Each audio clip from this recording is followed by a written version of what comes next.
সাবেক প্রধানমন্ত্রী শেখ হাসিনা পালিয়ে গিয়ে পদচ্যুত হয়ে বা পদত্যাগ করে ভারতে চলে গেছেন।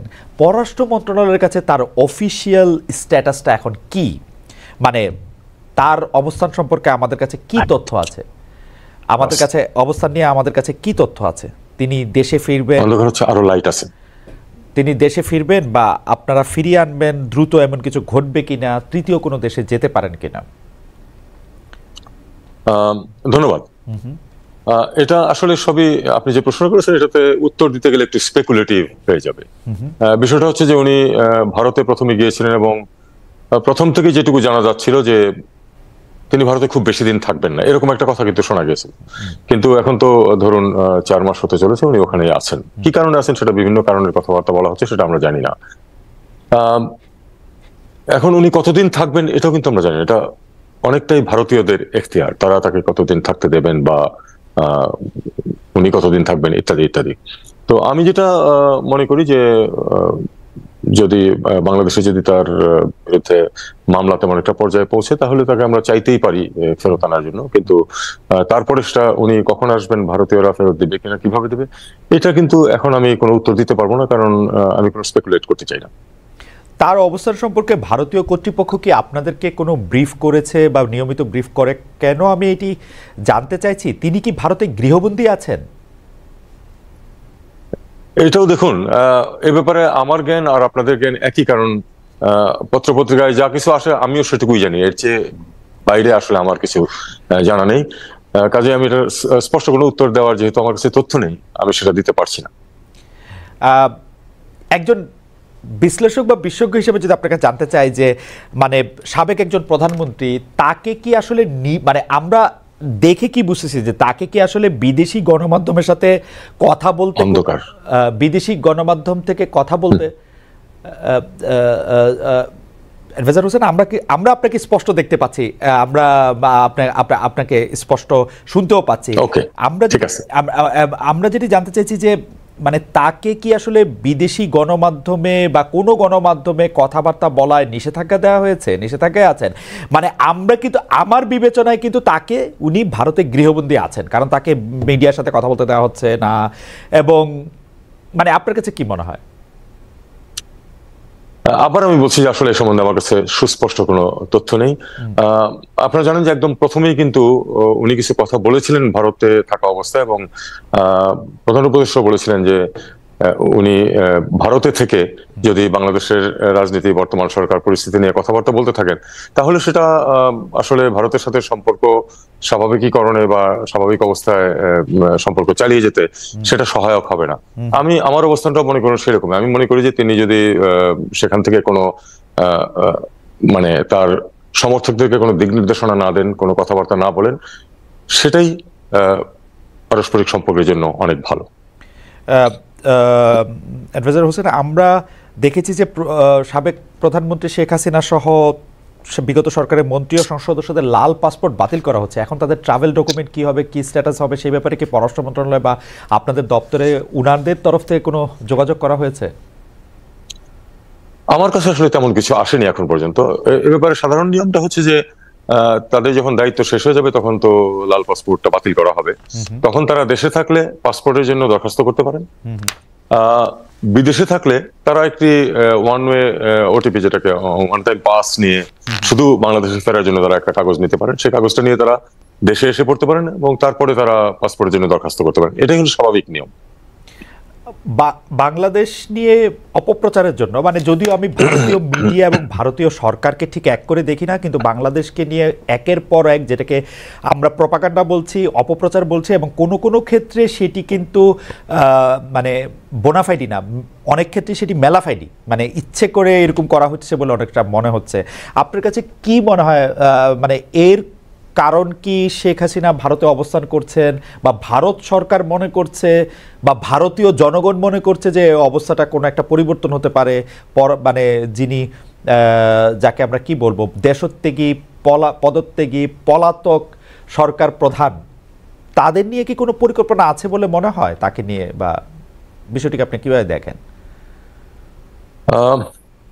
দেখুন, বিষয়টা হচ্ছে, আমার দৃষ্টিতে বিষয়টা এরকম, আমি মনে করি না যে এ ধরনের কোনো প্রত্যাবর্তন সম্ভব? আমার মনে হয় যে যারা মুক্ত মনে বিচার বিশ্লেষণ করেন, এমনকি যারা একটু কট্টরপন্থীও, তাদেরও কারো কারো বক্তব্য পাওয়া গেছে যে এরকম মনে করাটা ভুল, যে তাকে আবার পুনরধিষ্ঠিত করা যাবে এখানে। শুনুন, ভবিষ্যৎ, দূর ভবিষ্যৎ কি হবে এটা তো কেউই জানে না। বস্তুত যে বিপ্লব ঘটে গেছে বাংলাদেশে 6 মাস আগেও তো কেউ ভাবেনি যে এরকম কিছু ঘটতে পারে। কিন্তু এটা অবশ্যই নিশ্চিত যে অদূর ভবিষ্যতে এরকম ঘটার কোনো সম্ভাবনা নেই। এখন তারা কেন এই মানে মিসইনফরমেশন, ডিসইনফরমেশন ক্যাম্পেইন চালাচ্ছে প্রধানত মিডিয়াতে, এবং শুধু আপনি খেয়াল করে দেখবেন যে কতগুলি সংগঠন সারা বিশ্বে এই মতবাদ প্রচারের চেষ্টা করছে যে বাংলাদেশের বিরুদ্ধে, বাংলাদেশের এখানে হিন্দুদের কোনো নিরাপত্তা নেই, এখানে প্রচন্ড ভাবে তাদের উপর নিপীড়ন করা হচ্ছে, ইত্যাদি ইত্যাদি। বাস্তব যারা এখানে দেখছেন তারা কিন্তু কেউ এরকম কথা বলেননি। দূরে থেকে অনেকে এরকম বলছেন। এই ধরনের প্রোপাগান্ডায় তারা মিসলেড হচ্ছেন অথবা ইচ্ছাকৃতভাবে মিসলেড হচ্ছেন।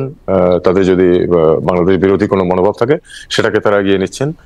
কিন্তু যারা এখানে দেখছেন, আছেন, তারা কিন্তু কেউ একথা বলছেন না যে এই ধরনের কোনো পরিস্থিতি এখানে বিরাজ করছে। হ্যাঁ, এটা সত্য যে মার্চ আগস্ট পরবর্তী কয়েকদিন যখন কোনো সরকার ছিল না, তখন অনেক কিছু ঘটতে পারতো, কারণ তখন পুলিশও ছিল না দায়িত্বে। পুলিশ যেহেতু এক ধরনের তাদের অপাঙ্ক্ত অবস্থায় ছিল, কিন্তু এই সরকার দায়িত্ব নেওয়ার পরে খুব তাড়াতাড়ি কিন্তু নিয়ন্ত্রণ প্রতিষ্ঠা করতে পেরেছে। এবং যদি 2-4টা ঘটনা ঘটেও থাকে এর আগে, সেটাকে সম্পূর্ণ নিয়ন্ত্রণে আনা গেছে। এবং একটা জিনিস আমাদেরকে খেয়াল করতে হবে যে এই পুরো ব্যাপারটার মধ্যে কোনো ধর্মীয় বিষয় ছিল না। এটা যেটা হয় সেটা হলো যে পূর্ববর্তী 15 বছরের যে স্বৈরাচারী সরকার ছিল তাদের সময়ে অনেকেই নিগৃহীত, নিপীড়িত, অত্যাচারিত হয়েছেন। তাদের মধ্যে এক ধরনের প্রতিশোধ স্পৃহা ছিল। যখন সরকার ছিল না অথবা সরকার নিয়ন্ত্রণ নিতে শুরু করেছে মাত্র, তখন কিছু কিছু ঘটনা ঘটেছে, যে কিছু অগ্নিসংযোগ ঘটেছে, কিছু ভায়োলেন্স ঘটেছে। কিন্তু আপনি খেয়াল করে দেখবেন সেখানে কিন্তু আপনি যদি ধর্মীয় সংখ্যালঘুদের বিচার করেন রাজনৈতিক ভাবে, তাহলে দেখবেন যে তাদের সংখ্যা অত্যন্ত, তাদের মধ্যে যে 2-1 নিগৃহীত হয়েছেন সেটা সংখ্যা অত্যন্ত সীমিত। বরং সেখানে যারা ভায়োলেন্সের সম্মুখীন হয়েছে তাদের মধ্যে আগের সরকারের সমর্থক এবং মুসলিম ধর্মাবলম্বী মানুষের সংখ্যাই সমধি। নিতান্তই 1-2 কেস হয়তো ঘটেছে হিন্দুদের ক্ষেত্রে, কিন্তু সেটাকে ধর্মীয় চরিত্র দেওয়ার চেষ্টা করা হচ্ছে এবং হয়েছে এবং এখনো হচ্ছে। এটাই দুঃখজনক। জনাব হোসেন, ভারতীয় হাই কমিশনারকে গতকাল ডেকে পাঠানো হয়েছিল পররাষ্ট্র মন্ত্রণালয়, এবং সেটা একটা আগরতলায় বাংলাদেশের পতাকা এবং অন্যান্য আরো বিজেপির রাজনৈতিক নেতৃবৃন্দের অনেক বক্তব্যের প্রেক্ষিতে সেটা করা হয়েছিল। আপনার কাছে কি তথ্য আছে বা আপনি কি বলবেন, মানে এইটা ওরা কেন করছে, বা আপনার কাছে কি মনে হচ্ছে যে বাংলাদেশে করা হচ্ছে সেটা প্রতিক্রিয়াটা করা হচ্ছে, নাকি ভারতীয় কর্তৃপক্ষ, একটা তো মিডিয়া যেটা সরকারের বাইরে, আবার কিছু রাজ্য সরকার, লোক সরকার, এবং মমতা ব্যানার্জিও গতকাল বলেছেন বাংলাদেশ নাকি জাতিসংঘ শান্তিরক্ষা বাহিনীর, এই ব্যাপারটাকে আসলে আপনি কিভাবে দেখছেন বা আপনার কাছে কি মনে হচ্ছে? দেখুন, বাংলাদেশের ঘটনার প্রতিক্রিয়ায় হচ্ছে এটা তো কোনো অবস্থাতেই গ্রহণযোগ্য না, কারণ বাংলাদেশে কিছু ঘটছে না। যেগুলো তারা প্রচার করছে, অপপ্রচার করছে, তার একটি ঘটনা ঘটছে না এখন বাংলাদেশে। আমি তো বলেছি যে একদম প্রথম অবস্থায় যখন সত্যিকার অর্থে সরকার ছিল না কয়েকদিন, ওই সময় কিছু ঘটনা ঘটেছে, সেটাকে অতি দ্রুত নিয়ন্ত্রণে নিয়ে আসার ব্যবস্থা করা হয়েছে। এমনকি পুলিশকে অ্যাক্টিভেট করার আগেই এটা করা হয়েছে। আপনারা জানেন যে যাতে এই ধরনের ঘটনা ঘটতে না পারে, এই জন্য এমনকি মাদ্রাসা ছাত্ররা গিয়ে পাহারা দিয়েছে যাতে কোনো দুষ্কৃতিকারীরা এই ধরনের ঘটনা ঘটাতে না পারে। তারপরেও কিন্তু প্রোপাগান্ডা থেমে নেই, এবং প্রোপাগান্ডা সব ধরনের প্রপোর্শন বহির্ভূত ভাবে, বিশেষ করে মিডিয়াতে এটা প্রচারিত হয়েছে। ভারতে আমরা জানি যে আপনি সরকার বা ক্ষমতাসীন দলের কথা বাদ দিন, তাদের সহযোগী অনেকগুলি হিন্দুত্ববাদী সংগঠন আছে যারা অত্যন্ত উগ্রপন্থী, এবং তারাই কিন্তু অধিকাংশ এই যে ঘটনাগুলি কিন্তু তারা ঘটাচ্ছে। এবং তাদের আনফরচুনেটলি তাদের কিন্তু সমস্ত পৃথিবীতেই নেটওয়ার্ক আছে। ধরুন বিশ্ব হিন্দু পরিষদ, ধরুন বজরং দল, এদের কিন্তু সমস্ত বিশ্বের নেটওয়ার্ক আছে, এবং সবখানে তারা বাংলাদেশ বিরোধী প্রচারণার চেষ্টা করছে এবং মিসইনফরমেশন দেওয়ার চেষ্টা করছে। অনেককে তারা ইনফ্লুয়েন্স করতে পারছে।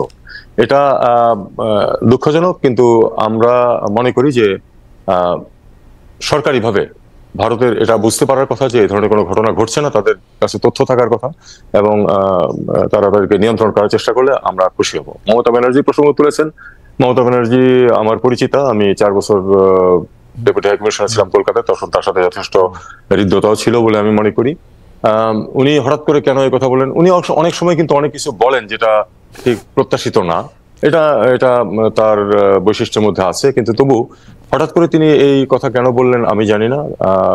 এমন একটা ধারণা করা যায় যে হয়তো উনি ভাবছেন যে যেহেতু একটা হিন্দুত্ব পন্থী এক ধরনের একটা ওয়েভ চলছে ভারতে প্রোপাগান্ডা হিসেবে, তিনিও সেখানে তার ইলেকটোরেটকে যাতে সন্তুষ্ট রাখতে পারেন এরকম কিছু উদ্দেশ্যে বলছেন কিনা, এটা আবার এগেইন আমি একটু স্পেকুলেট করছি। সেটা যদি তিনি এটা করে থাকেন তাহলে আমি মনে করি না যে পশ্চিমবঙ্গের ইলেকটোরেট সম্বন্ধে আমার যেটুকু সামান্য জ্ঞান আছে, অবশ্য ওনার নিজস্ব জ্ঞান নিশ্চয় তার থেকে অনেক বেশি, সেখানে এটাও খুব একটা কাজ করবে বলে আমার মনে হয় না। আর দ্বিতীয় কথা হলো উনি যেই বক্তব্য দিয়েছেন জাতিসংঘ বাহিনী কোথায় কি পরিস্থিতিতে নিযুক্ত করা হয় এটা তার না জানার কথা নয়। কাজেই সেক্ষেত্রে উনি বিশ্বাস করেন যে সেরকম পরিস্থিতি বিরাজ করছে বাংলাদেশে, এটা আমার একেবারেই মনে হয় না। উনি এর চেয়ে অনেক বেশি জ্ঞানী বুদ্ধিমতী মানুষ, কাজে উনি নিশ্চয়ই এটা ভাবছেন না। আমার বিশ্বাস এটা উনি একটু রাজনৈতিক প্রয়োজনে এই ধরনের একটা অদ্ভুত প্রস্তাব রেখেছেন বলে আমার মনে হয়। আপনার কাছে কি এই কথা মনে হচ্ছে কিনা যে মানে পশ্চিমবঙ্গে আমরা দেখেছি যে মমতা ব্যানার্জি অর্থাৎ তৃণমূল কংগ্রেস এবং বিজেপি সব বিষয়ে মুখোমুখি থাকে, মানে এরা ভাত খাইছে বললে এরা রুটি খাইছে বলে, এরা সাদা বললে ওরা কালো বলে, মানে কিন্তু বাংলাদেশ প্রসঙ্গে গতকাল আমরা মমতা ব্যানার্জি এবং বিজেপির নেতা শুভেন্দু অধিকারীকে প্রায় একই জায়গায় থাকতে দেখলাম। মানে মমতা ব্যানার্জি বলেছেন জাতিসংঘের শান্তিরক্ষা বাহিনী নিতে আহ্বান, আর ওদিকে বেনাপোলের কাছে এসে সরকারের বিরুদ্ধে পেট্রাপোল বন্দরে বিজেপির নেতৃবৃন্দ মানে শুভেন্দু অধিকারীর নেতৃত্বে তারা বিক্ষোভ করছেন, পেঁয়াজ দিব না, আলু দিব না, মানুষকে ঢুকতে দিব না। তো আবার আপনি মিডিয়ার কথা বলতেছেন, বাংলাদেশের সোশ্যাল মিডিয়ামে আমরা কিন্তু দেখতেছি যে সব কিছুর মধ্যেই একটা ইন্ডিয়ার জুজু দেখা, একটা ভয় দেখা। সরকারের মধ্যে আমরা এটা কি সরকারের পলিসিটা আমরা যদি একটু জানতে পারতাম, যে একটা তো আছে যে মুখে সারাক্ষণ ইন্ডিয়াকে তোষণ করা, যেটা আমরা মানে এর আগে সরকারকে দেখছি কারণে অকারণে, যেটা নিয়ে আসলে আমরা বহুবার আপনাদের কাছে গেছি, যে মানে ইন্ডিয়ার তোষণ, সারাক্ষণ ইন্ডিয়ার কথাগুলি আমাদের পররাষ্ট্র মন্ত্রণালয় বলে দিতেছে, এরকমও আমরা অনেক সময় মনে হয়েছে। এই সরকারের পলিসিটা কি আসলে সার্বিক বিবেচনায়, যে তারা কি আসলে মানে যেহেতু একটা পপুলিস্ট জায়গা, এরকম যে ইন্ডিয়াকে একটা গালাগালি দিলে বা ইন্ডিয়াকে একটা বকা দিলে, কিছু মুখে কিছু কথা বললে সেটাকে পাওয়া যায়, নাকি ইন্ডিয়ার সাথে কূটনীতিক সম্পর্কটার ব্যাপারেও একটা চিন্তা আছে? আমি একটু প্রশ্নটা লম্বা করে ফেলাম সেজন্য দুঃখিত। মানে বাজারে কথা আছে এরকম যে ডক্টর মোহাম্মদ ইউনূস নাকি নরেন্দ্র মোদীর সাথে কথা বলতে চেয়েছিলেন, কিন্তু তারা আসলে মানে তিনি সময় পান নাই, কথা হয় নাই, কথা হচ্ছে না, আগাচ্ছে না কিছু, বাংলাদেশ আর ইন্ডিয়া সম্পর্কে একটা গিট্টু লেগে আসে। ওকে, আপনি অনেকখানি প্রশ্ন করেছেন, আমি একটু উত্তরটা একটু সংক্ষেপে দেওয়ার চেষ্টা করি। প্রথমে আপনি যে বাংলাদেশের সোশ্যাল মিডিয়ার কথা যেটা বলেছেন, তাদের কিন্তু ভারত বিরোধী কথাবার্তা আছে আমি মানি, কিন্তু সেটার পরিমাণ আপনি যদি দেখেন, সেটা ভারতে বাংলাদেশ বিরোধী যে পরিমাণ ভয়ঙ্করভাবে প্রোপাগান্ডা চলছে সে তুলনায় এটা কিছুই না। সেটা অত্যন্ত নগণ্য পরিমাণ আমাদের এখানে আমি বলবো। ভারত কেন করছে এটা তো আমরা জানি না প্রথমে, যে কেন তারা এরকম ভূমিকা নিল। আপনি একটা জিনিস খেয়াল করে দেখুন, পাকিস্তান থেকে একটি জাহাজ এসেছিল পেঁয়াজ এবং কটন ইত্যাদি কিছু জিনিসপত্র নিয়ে। টেলিগ্রাফের মতো পত্রিকা সেটাকে বলেছে যে এটাতে অস্ত্র এসেছে এবং এটা ভারতের জন্য মানে নিরাপত্তার জন্য হুমকি, উত্তর পশ্চিমের সন্ত্রাসীদের কাছে মদত দেওয়া হবে ইত্যাদি ইত্যাদি। এখন এই ধরনের একেবারে কাণ্ডজ্ঞানহীন, আমি শুধু সূত্রহীন বলবো না, কাণ্ডজ্ঞানহীন কথাবার্তা বলার কোনো একটা মেইন স্ট্রিম পত্রিকাতে, টেলিগ্রাফের মতো, টেলিগ্রাফের অনেকের সাথে আমার খুব ভালো জানাশোনা ছিল কলকাতায় থাকতে, এটা অবিশ্বাস্য। এটা কেন যে ভারতীয় মিডিয়া এরকম একটা ন্যাক্কারজনক ভূমিকা নিচ্ছে এবং কেন তারা এটা করছে সেটা তারাই ভালো বলতে পারবে। আপনি যদি সম্পর্কের কথা ধরেন, এটা কিন্তু সঠিক নয় যে হ্যাঁ আমরা যখন দায়িত্ব নেওয়ার পরে ডক্টর ইউনূস নরেন্দ্র মোদীর সাথে কথা বলতে চেয়েছিলেন, কথা কিন্তু বলেছিলেন, আমরা ব্যবস্থা করেছি, উনি আলাপ করেছেন। এরপরে নিউ ইয়র্কে যেটা দেখা হওয়ার সম্ভাবনা ছিল সেটা সম্ভব ছিল না, এই জন্য যে আসলে নরেন্দ্র মোদী চলে আসার পরে আমাদের প্রফেসর ইউনূস পৌঁছেছেন, কাজে এটা আসলে তখন সম্ভব হয়নি। এছাড়া আর কোনো সুযোগ ঘটেনি যে একসাথে দেখা হয়। যদি সুযোগ সৃষ্টি হয়, এক জায়গায় দুজন থাকেন, তাহলে যে দেখা হবে না সেটা আমি বলবো না। তবে কথা হচ্ছে যে শুধু ওই দুইজনের দেখা হওয়াটাই তো বিষয় না, আমাদের সার্বিক জিনিসটা দেখতে হবে। যে আমরা তো প্রত্যাশা করবো না যে একটা ঠুনকো অজুহাতে ভারতীয় কর্তৃপক্ষীয় লোকজন বাংলাদেশের ব্যাপারে ওই আপনার যে হিন্দুদের নিরাপত্তা ইত্যাদি নিয়ে কথা বলবেন। আপনার মিডিয়া বলে সেটা হলো একটা কথা, আর অফিসিয়াল রুম থেকে যখন বলা হয় সেটা কিন্তু সম্পূর্ণ অন্য বিষয়। বাংলাদেশের হিন্দু সম্প্রদায় এবং সব সংখ্যালঘু এবং সংখ্যাগুরু সম্প্রদায়ের নিরাপত্তার দায়িত্ব বাংলাদেশের, এটা দায়িত্ব আর কারো নয়। কাজে তাদের পক্ষে এ নিয়ে কথা বলাটা আমি মনে করি যে এটা একটা রীতি বহির্ভূত কাজ। আমরা তো তাদের কার কি নিরাপত্তা আছে না আছে সেটা আমরা তো কথা বলি না।